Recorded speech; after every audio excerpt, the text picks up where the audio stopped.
الحمد لله الذي لم يتخذ ولدا ولم يكن له شريك في الملك ولم يكن له ولي من الذل وكبره تكبيرا. قال الله تبارك وتعالى وسارعوا إلى مغفرة من ربكم وجنة عرضها السماوات والأرض أعدت للمتقين. قال النبي صلى الله تعالى عليه وسلم إن المؤمن يعبد والمنافق يحسد. قال النبي صلى الله تعالى عليه وسلم بلغوا عني ولو آية أو كما قال صلى الله تبارك وتعالى عليه وسلم.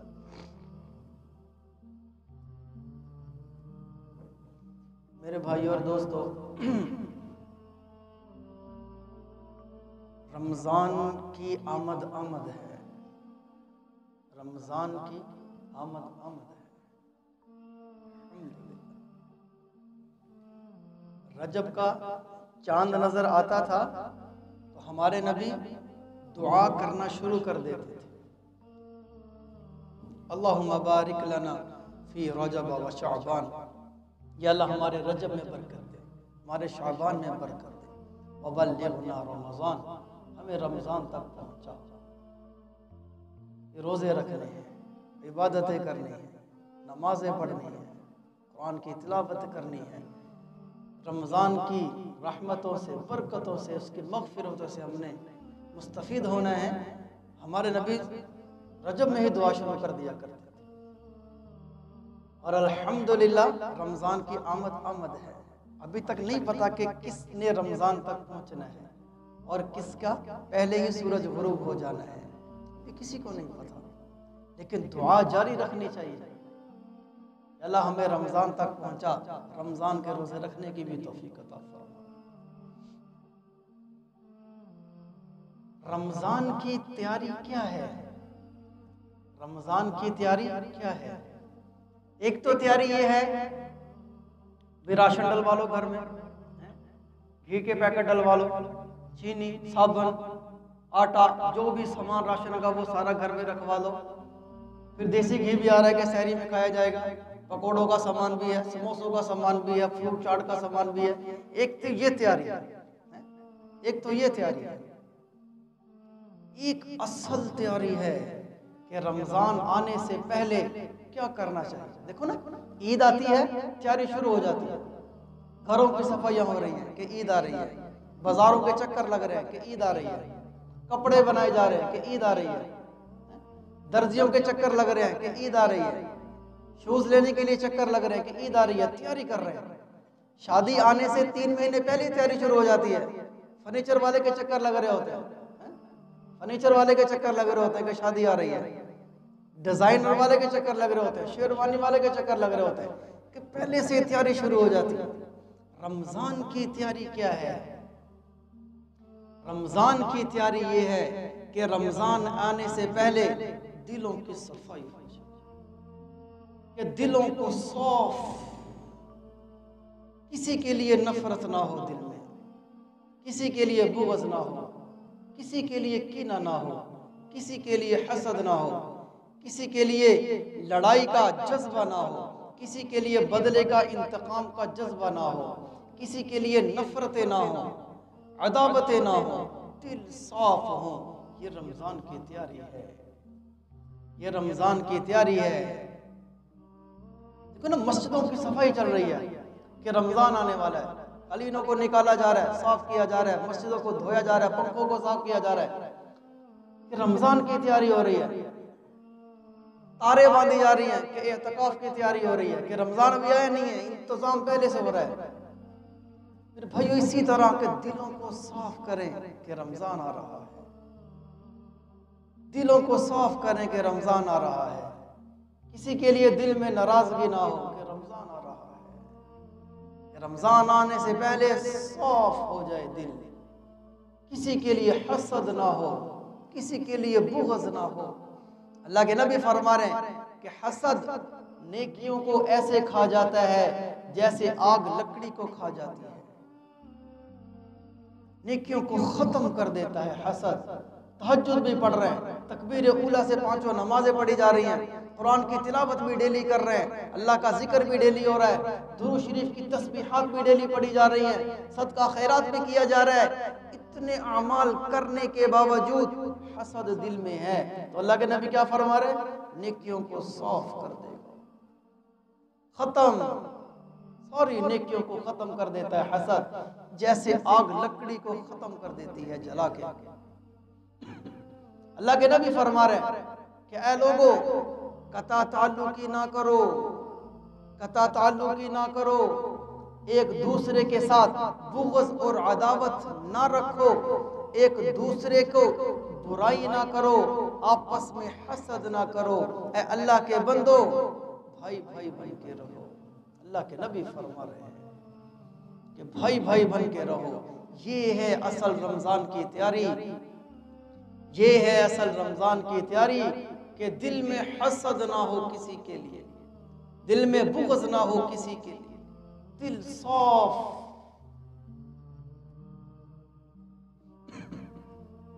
زید بن اسلم رضی اللہ تعالیٰ عنہ فرماتے کہ ہم ابو دوجانہ رضی اللہ تعالیٰ عنہ کے پاس گئے۔ ابو دوجانہ رضی اللہ تعالیٰ عنہ بڑے صحابہ میں سے، بڑے کبائر صحابہ میں سے، ہم ان کے پاس گئے تو وہ بیمار تھے لیکن ان کا چہرہ چمک رہا تھا، ان کا چہرہ چمک رہا تھا۔ تو کسی نے پوچھا کہ حضرت آپ کا چہرہ کیوں چمک رہا ہے، آپ کا چہرہ اتنا کیوں چمک رہا ہے؟ ابو دوجانہ رضی اللہ تعالی عنہ نے فرمایا کہ میری زندگی کے جتنے بھی اعمال ہیں ان اعمال میں سے مجھے صرف 2 عملوں پر بھروسہ ہے، صرف 2 عملوں پر بھروسہ ہے اور کسی عمل پہ بھروسہ نہیں ہے۔ پہلا عمل کون سا ہے کہ میں لا یعنی بات نہیں کیا کرتا تھا، میں فضول بات نہیں کیا کرتا تھا، کبھی فضول بات نہیں کیا کرتا تھا، کام کی بات ہوتی تو کرتا تھا ورنہ خاموش رہتا تھا کہ میں لا یعنی بات نہیں کیا کرتا تھا۔ اور دوسری بات فرمائی کہ میرا دل تمام مسلمانوں کی طرف سے صاف ہے، تمام مسلمانوں کی طرف سے صاف ہے۔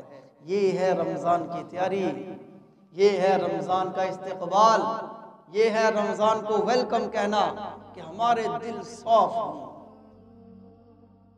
دلوں کی بھی صفائی ہو، جھاڑو پھیرا جائے دلوں کے اندر کہ کوئی گناہ نہ ہو، کوئی سرکشی نہ ہو، کسی کے خلاف کوئی بات نہ ہو۔ اللہ کے نبی فرما رہے ہیں، اللہ کے نبی فرما رہے ہیں کہ مجھے میری امت پر سب سے زیادہ خوف ایک بات کا ہے، سب سے زیادہ خوف ایک بات کا ہے۔ وہ کیا ہے کہ میری امت پر مال کی کثرت کر دی جائے گی اور مال کی کثرت کی وجہ سے یہ آپس میں حسد کرنے لگیں گے اور حسد کی وجہ سے ایک دوسرے کو قتل کرنے لگیں گے۔ یہ سب سے زیادہ خوف حسد کا ہے کہ مال کی کثرت کی وجہ سے حسد بڑھتا ہے اور حسد کی وجہ سے قتل بڑھ جاتے ہیں۔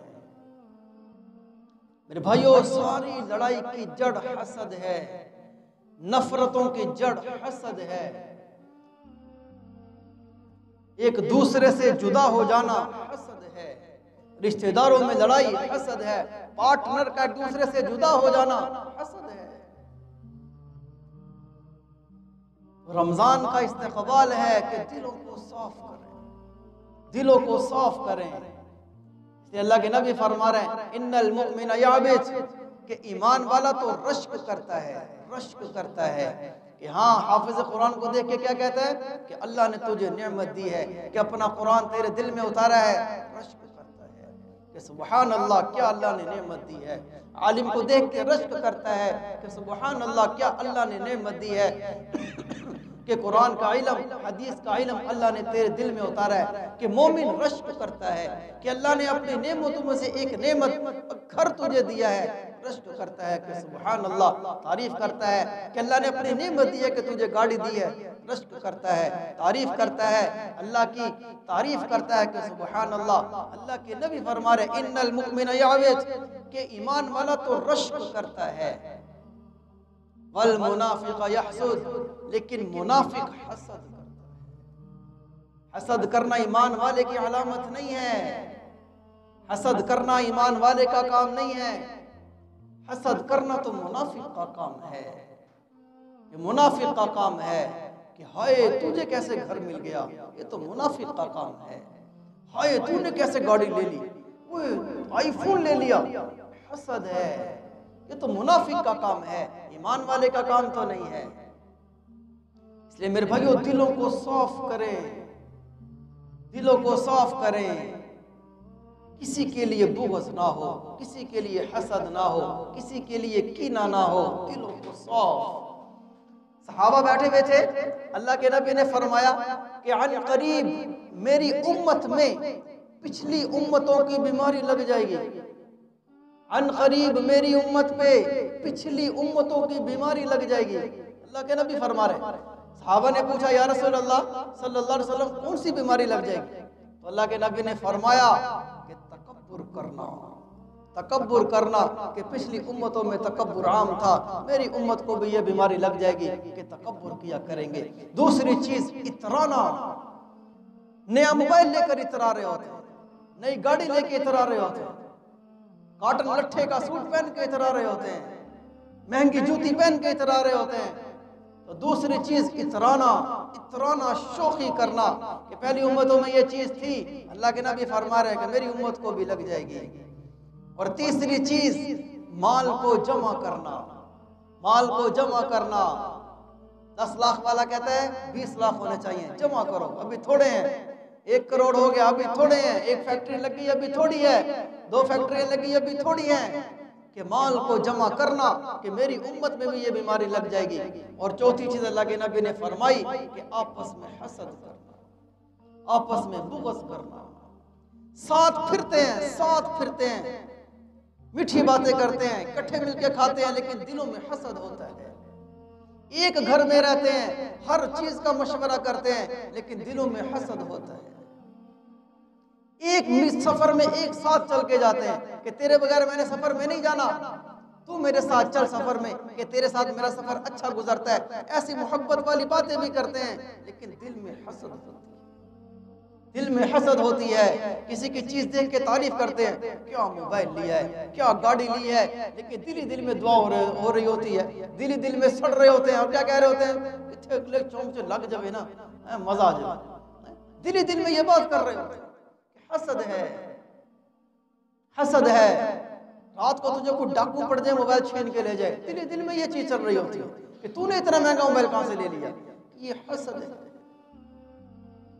اس سے دلوں کو صاف کریں۔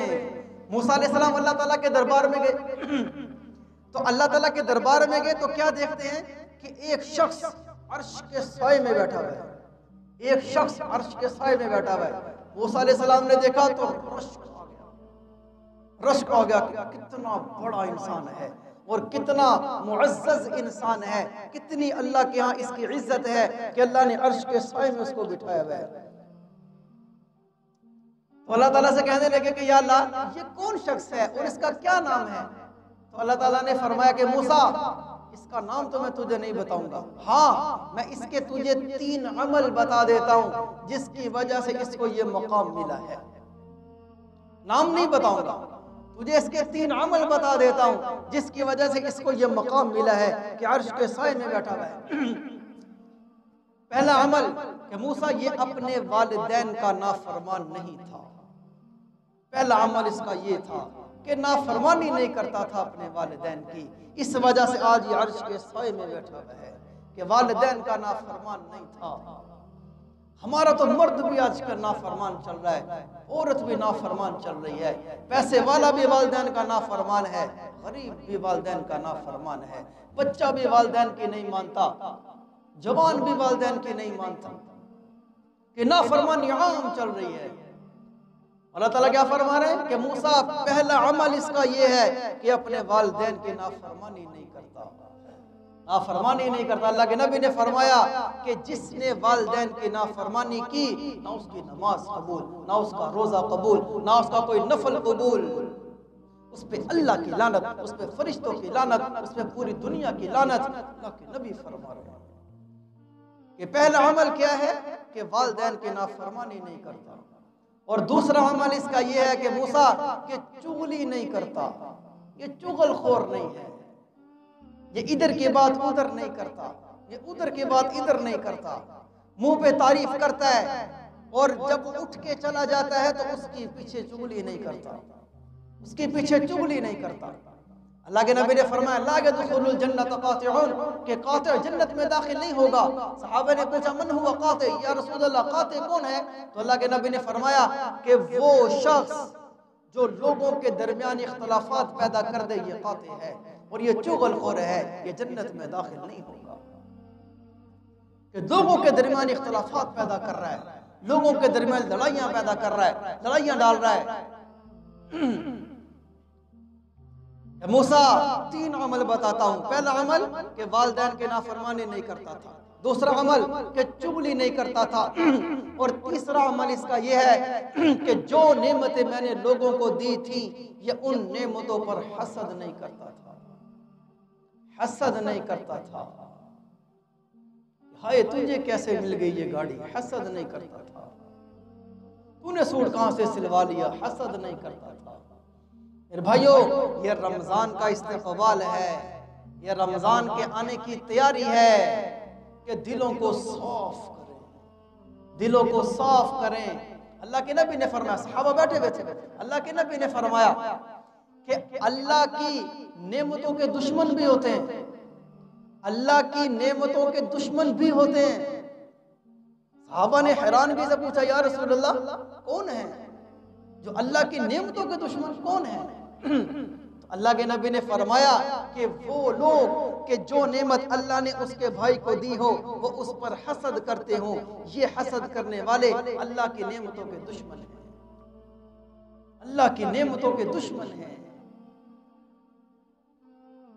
کسی کو کوئی چیز ملے میرے بھائی، اس کے ساتھ خوشی کا اظہار کرو، دل سے خوشی کا اظہار کرو، منہ پہ خوشی ہو دل میں منافقت ہو، ایسا نہ ہو، ایسا نہ ہو، ایسا نہ ہو۔ کسی کو اللہ نے نعمت دی ہو اس کے ساتھ خوشی کا اظہار کرو۔ اللہ کے نبی فرما رہے ہیں، اللہ کے نبی فرما رہے ہیں 6 قسم کے لوگ ایسے ہیں، 6 قسم کے لوگ ایسے ہیں، 6 قسم کے لوگ ایسے ہیں کہ حساب شروع ہونے سے 1 سال پہلے جہنم میں داخل کر دیے جائیں گے۔ ابھی حساب شروع نہیں ہو رہا، حساب کتاب 1 سال کے بعد شروع ہونا ہے۔ اللہ کے نبی فرما رہے ہیں کہ قیامت کے دن حساب شروع ہونے سے 1 سال پہلے ہی جہنم میں داخل کر دیے جائیں گے۔ اللہ ان سے بات بھی نہیں کرے گا، اللہ ان کا حساب بھی نہیں لے گا، اللہ اپنے سامنے بھی کھڑا نہیں کرے گا، پہلے جہنم میں ڈال دیے جائیں گے۔ کیا مطلب کہ میرے آنے سے پہلے جہنم میں ڈال دو؟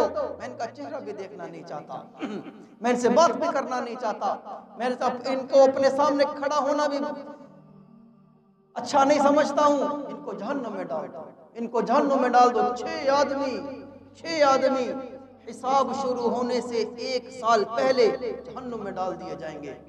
پہلا اللہ کے نبی نے فرمایا کہ وہ امراء، وہ حکمران جو ظلم کرتے ہوں، وہ امراء، وہ حکمران جو ظلم کرتے ہوں، جو ظلم کرتے ہوں 1 سال پہلے جہنم میں ڈال دیے جائیں گے۔ اور دوسرے عرب تعصب کی وجہ سے جہنم میں ڈال دیے جائیں گے۔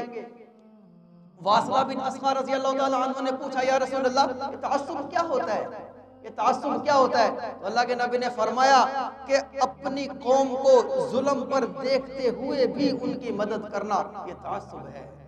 کہ پتہ ہے کہ میری قوم ظلم پہ ہے، پتہ ہے کہ میرا بھائی ظلم پہ زیادتی کر رہا ہے، پتہ ہے کہ میرا دوست ظلم زیادتی کر رہا ہے، پھر بھی اس کی مدد کرنا، پھر بھی اس قوم کی مدد کرنا یہ تعصب ہے۔ اور ایسے لوگ 1 سال پہلے جہنم میں ڈال دیے جائیں گے۔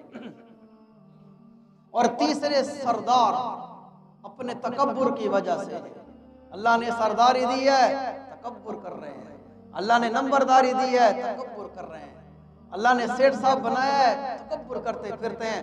اپنے اس تکبر کی وجہ سے اللہ کے نبی فرما رہے ہیں حساب شروع ہونے سے 1 سال پہلے ہی جہنم میں ڈال دیے جائیں گے۔ اور تیسرا وہ تاجر جو خیانت کرتا ہو، جو خیانت کرتا ہو، خیانت کرنے والا تاجر 1 سال پہلے جہنم میں ڈال دیا جائے گا کہ اللہ اس کا چہرہ بھی نہیں دیکھے گا، اللہ اس سے بات بھی نہیں کرے گا، اللہ اس کو اپنے سامنے بھی کھڑا نہیں کرے گا۔ اور 5واں وہ دیہاتی اپنے جہالت کی وجہ سے جہنم میں ڈال دیا جائے گا، دیہاتی اپنی جہالت کی وجہ سے، اور چھٹا وہ عالم جو حسد کرتا ہو، اپنے حسد کی وجہ سے جہنم میں ڈال دیا جائے گا۔ میرے بھائیو، دلوں کو صاف کریں کہ رمضان آنے والا ہے، دلوں کو صاف کریں کہ رمضان آنے والا ہے۔ کسی کے لیے دل میں کینہ نہ ہو، کھوٹ نہ ہو، بغض نہ ہو، نفرت نہ ہو، دل صاف ہو، دل صاف ہو۔ اللہ کے نبی سے پوچھا گیا، یا رسول اللہ صلی اللہ علیہ وسلم، لوگوں میں سب سے افضل کون ہے؟ لوگوں میں سب سے افضل کون ہے؟ اللہ کے نبی نے فرمایا کہ جس میں دو باتیں ہوں، جس میں دو باتیں ہوں وہ لوگوں میں سب سے افضل ہے۔ پہلا وہ جو زبان کا سچا ہو، سچ بولتا ہو، جو زبان کا سچا ہو، سچ بولتا ہو۔ الصدق ینجی الکذب یہلک، اللہ کے نبی خود فرما رہے ہیں کہ سچ بولنا نجات دیتا ہے۔ وقتی طور پہ نظر آتا ہے کہ سچ بول کے پھنس جاؤں گا، لیکن اللہ کے نبی فرما رہے ہیں کہ جو تو نظر آ رہا ہے یہ نظر کا دھوکہ ہے، میں جو تجھے کہہ رہا ہوں کہ سچ بولنے سے نجات ملتی ہے، یہ پکی بات ہے کہ نجات ہی ملے گی۔ الکذب یہلک، اور جھوٹ بولنے سے ہلاک ہو جاتا ہے بندہ، ہلاک ہو جاتا ہے۔ جھوٹ بولنے سے وقتی تو نظر آتا ہے کہ میں جھوٹ بول کے نکل جاؤں گا، بچ جاؤں گا، لیکن اللہ کے نبی فرما رہے یہ بچے گا نہیں، یہ بچتا بچتا بھی ہلاک ہو جائے گا کہ جھوٹ بولتا ہے، کہ جھوٹ بولتا ہے۔ اللہ کے نبی فرما رہے ہیں کہ دو شخص لوگوں میں سب سے زیادہ افضل، دو شخص، نمبر ایک وہ جو زبان کا سچا ہو، سچ بولتا ہو، جھوٹ نہ بولتا ہو، اور دوسرا وہ شخص جو مخموم القلب ہو۔ صحابہ نے عرض کی، یا رسول اللہ صلی اللہ علیہ وسلم، زبان کا سچا ہو یہ بات تو سمجھ میں آ گئی، مخموم القلب کے کیا معنی ہے ہمیں سمجھ میں نہیں آئی۔ تو اللہ کے نبی نے فرمایا مخموم القلب وہ انسان ہے جو متقی ہو، پرہیزگار ہو، اس کا دل بالکل صاف ہو، اس کے دل میں کسی کے لیے حسد نہ ہو، بغض نہ ہو، کینہ نہ ہو، دشمنی نہ ہو، سرکشی نہ ہو، نفرت نہ ہو، جس کا دل آئینے کی طرح صاف ہو، یہ مخموم القلب ہے، اور یہ لوگوں میں سب سے زیادہ افضل ہے۔ پیسے والا افضل نہیں ہوتا، مل والا افضل نہیں ہوتا، بڑی گاڑی والا افضل نہیں ہوتا۔ اللہ کے نبی فرما رہے ہیں افضل تو وہ ہوتا ہے جو دل کو صاف کر کے پھرتا ہو اور جو زبان کا سچا ہو، یہ افضل ہے، یہ افضل ہے۔ اللہ کے نبی نے فرمایا اے انس میرے بیٹے، اے انس میرے بیٹے، تم سے ہو سکے تو صبح اور شام یہ کام کر لیا کرو، اگر تم کر سکتے ہو تو صبح اور شام یہ کام کر لیا کرو کہ صبح اور شام تمہارا اس حال میں ہو کہ تمہارا دل ہر مسلمان کے لیے صاف ہو، کہ تمہارے دل میں کسی کے لیے حسد نہ ہو، کسی کے لیے حسد نہ ہو۔ حسن بصری رحمت اللہ علیہ فرماتے ہیں اے ابن آدم، تو اپنے بھائی سے حسد کیوں کرتا ہے؟ اللہ، تو اپنے بھائی سے کیوں حسد کرتا ہے کہ تیرے بھائی کو اللہ نے نعمت دی ہے، اپنے فضل و کرم سے اللہ نے نعمت دی ہے، تو حسد کیوں کرتا ہے؟ تیرا تو کچھ نہیں لیا، تجھ سے تو کچھ نہیں چھینا، یہ تو اللہ نے دی ہے، تو حسد کیوں کرتا ہے؟ میرے بھائیو، یہ رمضان کی تیاری ہے، یہ رمضان کی تیاری ہے کہ دلوں کو صاف کریں، دلوں کو صاف کریں۔ نماز پڑھنے والے بہت ہیں، قرآن کی تلاوت کرنے والے بہت ہیں، صدقہ خیرات کرنے والے بہت ہیں، زکوٰۃ دینے والے بہت ہیں، روزہ رکھنے والے بہت ہیں، درود شریف پڑھنے والے بہت ہیں، لوگوں کی مدد کرنے والے بھی مل جائیں گے، فقیروں کی مدد کرنے والے بھی مل جائیں گے۔ میرے بھائیو، دلوں کو صاف رکھنے والے بہت تھوڑے ہیں، دلوں کو صاف رکھنے والے بہت تھوڑے ہیں، بہت تھوڑے ہیں، بہت تھوڑے ہیں کہ دلوں کو صاف رکھیں۔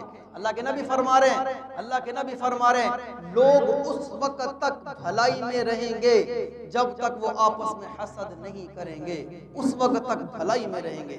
اللہ کے نبی فرما رہے ہیں حسد کرنے والے کا مجھ سے اور میرا اس سے کوئی تعلق نہیں ہے۔ اللہ کے نبی فرما رہے ہیں حسد کرنے والے کا مجھ سے اور میرا اس سے کوئی تعلق نہیں ہے۔ اس لیے دلوں کو صاف رکھیں، دلوں کو صاف رکھیں۔ اللہ تعالیٰ نے نوح علیہ السلام کو حکم دیا کہ کشتی بناؤ، کہ تمہاری قوم بات نہیں مان رہی، تمہاری پیروی نہیں کر رہی تو میں ان کو غرق کروں گا، پانی کا عذاب آئے گا، کشتی بناؤ۔ نوح علیہ السلام کشتی بنا رہے ہیں، اب قوم مذاق کر رہی ہے کہ تو کشتی کیوں بنا رہا ہے، ہمارے تو علاقے میں پانی کا نام و نشان نہیں ہے، تو کشتی کیوں بنا رہا ہے؟ تو نوح علیہ السلام اللہ کے آنے والے عذاب سے ڈرا رہے ہیں کہ اللہ کا عذاب آئے گا اور پوری قوم کو اللہ پانی میں غرق کر کے راکھ کر دے گا، ختم کر دے گا، اس لیے کشتی بنا رہا ہوں کہ جو میری کشتی میں سوار ہوگا صرف وہ بچے گا، باقی کوئی نہیں بچے گا۔ قوم مذاق کرتی تھی، قوم مذاق کرتی تھی۔ نوح علیہ السلام نے کشتی بنائی، کشتی بنانے کے بعد جتنے بھی ماننے والے تھے، کتابوں میں آتا ہے 80 یا 82 کے قریب، تو جتنے ماننے والے تھے نوح علیہ السلام نے فرمایا کہ بھئی دو دو جوڑا جوڑا کشتی میں سوار ہو جاؤ، اکیلا کوئی نہ ہو، جوڑا جوڑا کشتی میں سوار ہو جاؤ۔ نوح علیہ السلام نے جوڑا جوڑا کشتی میں سوار کیا اور سب میں اعلان کر دیا کہ جو آج کشتی میں سوار ہوگا وہی اللہ کے عذاب سے بچے گا۔ نوح علیہ السلام کا اپنا بیٹا کنعان وہ سوار نہیں ہوا، اللہ نے اس کو بھی غرق کر دیا۔ باپ سے کہہ رہا تھا کہ کشتی کی بات کر رہے ہو، میں پہاڑ پہ چڑھ جاؤں گا، پہاڑ تک کون سا پانی آتا ہے، لیکن اللہ کے عذاب کے سامنے پہاڑ کیا تو سمندر کیا، اللہ سب کو غرق کر کے راکھ ختم کر دیتا ہے۔ تو نوح علیہ السلام نے کشتی بنائی اور جوڑا جوڑا سب کو سوار کیا۔ سوار کرنے کے بعد سب بیٹھ گئے، ایک بوڑھا شخص کشتی میں سوار ہو گیا۔ اب کوئی بھی اس بوڑھے شخص کو نہیں جانتا تھا، نہیں پہچانتے تھے۔ اب سب غور سے دیکھ رہے، گھور گھور کے دیکھ رہے، یہ بوڑھا شخص کون ہے، اس کو تو ہم نے آج تک نہیں دیکھا۔ تو شک پڑ گیا کہ کہیں یہ کوئی چور نہ ہو، ڈاکو نہ ہو، دل میں شک پڑ گیا۔ تو دوسری بات، نوح علیہ السلام نے کہا تھا کہ جوڑا جوڑا بیٹھنا ہے، یہ اکیلا ہے، اور شک پڑ گیا۔ شک کی بنا پر اس کو گرفتار کر کے نوح علیہ السلام کے سامنے پیش کر دیا۔ جب نوح علیہ السلام کے سامنے بوڑھا گیا تو نوح علیہ السلام نے فرمایا کہ بھئی تو کون؟ تو بوڑھا کہنے لگا کہ میں شیطان ہوں، میں شیطان ہوں۔ نوح علیہ السلام نے فرمایا کہ اس کو بھگاؤ، کشتی سے نکالو۔ شیطان منت کرنے لگا، شیطان منت کرنے لگا، خوشامد کرنے لگا۔ نوح علیہ السلام مان نہیں رہے تھے، نہیں اس کو نکالو، اس نے پوری امت کو گمراہ کر دیا، اس کو نکالو، بھگاؤ۔ شیطان کہنے لگا اگر آپ مجھے کشتی میں بٹھاتے ہو تو اپنے دو گر بتاتا ہوں، اپنے دو گر بتاتا ہوں جس سے میں لوگوں کو پھنساتا ہوں، اپنے دو گر بتاتا ہوں۔ نوح علیہ السلام نے فرمایا کہ اچھا بتاؤ، جلدی بتاؤ۔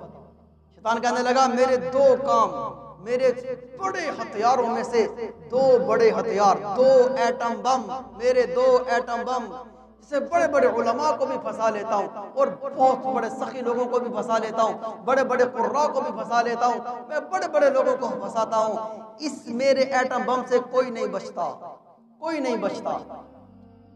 پہلا شیطان نے کہا کہ میرا سب سے بڑا ہتھیار پہلا کیا ہے کہ میں لوگوں کے دلوں میں حسد پیدا کرتا ہوں، میں لوگوں کے دلوں میں حسد پیدا کرتا ہوں۔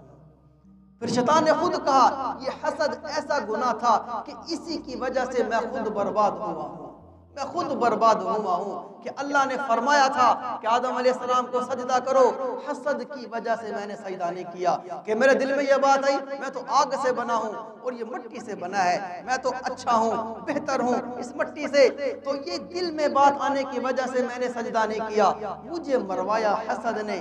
میرا پہلا ہتھیار ہے کہ میں لوگوں کے دلوں میں حسد پیدا کر دیتا ہوں، کہ پکے دوست ہوتے ہیں اور آپس میں حسد لے کے دل میں گھوم رہے ہوتے ہیں، بھائی ہوتے ہیں حسد لے کے دل میں گھوم رہے ہوتے ہیں، رشتہ دار ہوتے ہیں حسد لے کے دل میں گھوم رہے ہوتے ہیں، منہ پہ بڑی میٹھی باتیں کرتے ہیں، دل میں حسد ہوتا ہے، دل میں چھرا لے کے پھر رہے ہوتے ہیں کہ کب اس کا بیڑا غرق ہو جائے۔ تو پہلا ہتھیار حسد، میں لوگوں کے دلوں میں حسد پیدا کرتا ہوں۔ اور دوسرا میرا بڑا ہتھیار یہ ہے کہ میں لوگوں کے دلوں میں حرص پیدا کر دیتا ہوں، اور خود شیطان کہتا ہے حرص ایسا گناہ ہے کہ جس کی وجہ سے اللہ تعالیٰ نے آدم علیہ السلام کو جنت سے نکال کے زمین پہ پھینک دیا۔ حرص ایسا گناہ ہے کہ اللہ نے منع کیا تھا کہ اس درخت کے پھل کو نہیں کھانا، اس درخت کے پھل کو نہیں کھانا، لیکن آدم علیہ السلام کے دل میں حرص آئی، پتہ نہیں کیسا پھل ہے، اگر کھاؤں گا تو پتہ نہیں کیا ہو جائے گا، اس حرص کی بنا پر پھل کھایا اور اللہ نے زمین پر لا کر کھڑا کر دیا۔ میرے یہ دو بڑے ہتھیار ہیں، اپنی امت کو ان سے بچا لو۔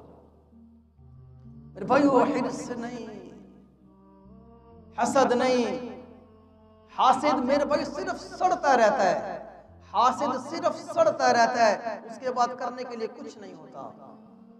حاسد یا تو سڑتا ہے اندر ہی اندر، یا وہ لوگوں کو اس کے خلاف کرتا جاتا ہے، بس تیسرا حل اس کے پاس کچھ نہیں ہوتا۔ اور علماء نے لکھا ہے کہ حاسد سڑنے کے علاوہ کچھ نہیں کر سکتا، ہر وقت غم زدہ رہتا ہے، ہر وقت۔ کسرا، ایک واقعہ یاد آیا، کسرا اللہ کے نبی کے دور میں دو طاقتیں تھی نا، کیسر اور کسرا۔